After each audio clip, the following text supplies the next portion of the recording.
ang sabi niya, parang si Pangulong Duterte ang nagbigay, siya ang nagbigay, tama ba? Si Pangulong Duterte ang nagbigay sa kanya kay VP Sara.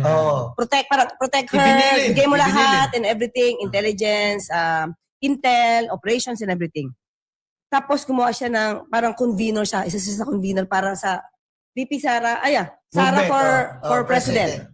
So in other words, yung sinasabi ni dating Pangulong Duterte, na hindi niya papayagan yung anak niya, parang dinidiscourage niya tumakbo dahil babae. Di ba meron siyang kasalita ang presidency hindi pang babae yan.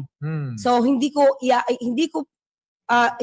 encourage si Sara Duterte tumakbo dahil ayokong pagdaanan niya yung pinagdaanan ko. That's January 2021, sinabi niya. June 2021, gusto niya nang tumakbo si Sara. Kaya doon mo makikita, sinisiraan niya si Pangulo. Si CBBM at the time. Sinisiraan niya na dahil ang dating talaga, kung hihimay-himayin mo yung bawat pangyayari, nagkukunwari lang, drama na ayaw niyang payagan. Para kunwari hindi sila ganit sa pwesto. Yes. When in fact, yes. When in fact, ito talaga yung nasa isip nila dahil binigay nila si Madriaga. Tama. Di ba? Tapos biglang pinupush niya magpresidente. Oo. Nung umayaw, di ba galit na galit siya kay BBM? Siniraan niya. Kung ano-ano sinabi niya. Weak leader, everything. Ayun na, lahat na po. Di ba? Grabe, no? Pero kasi ito yung naisip ko. Pakikorek ako ha, ito lang naman ang aking nasa isip. Nag-slide down ba si Sara Duterte? Nag-slide down ba siya maging VP?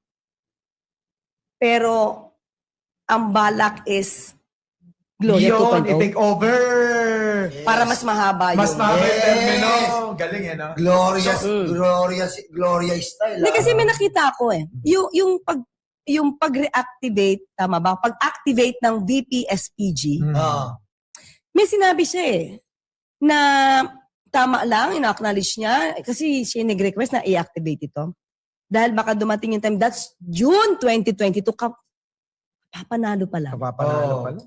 Na kailangan niya ito, dahil baka dumating yung time na magkaroon ng strained relationship ang presidente at vice president. Aba. So, ibig sabihin, Andang-anda na. anticipated. Andang-anda na yun, no? Kaya ka nagbuo ng ginto kala, ilan ba, 433? Oo, na security. But ako binabasa ko lang yung sentence na mga pangungusap niya. So, bakit mo naman iisipin, unity team nga kayo eh. Kaya Bakit mo naman iisipin na magkakaroon kayong strained relationship? Yes. Nasa isip mo na ba yan? Kaya Before nga eh. pa? Matindi. Nawala sa isip ng Pangulo.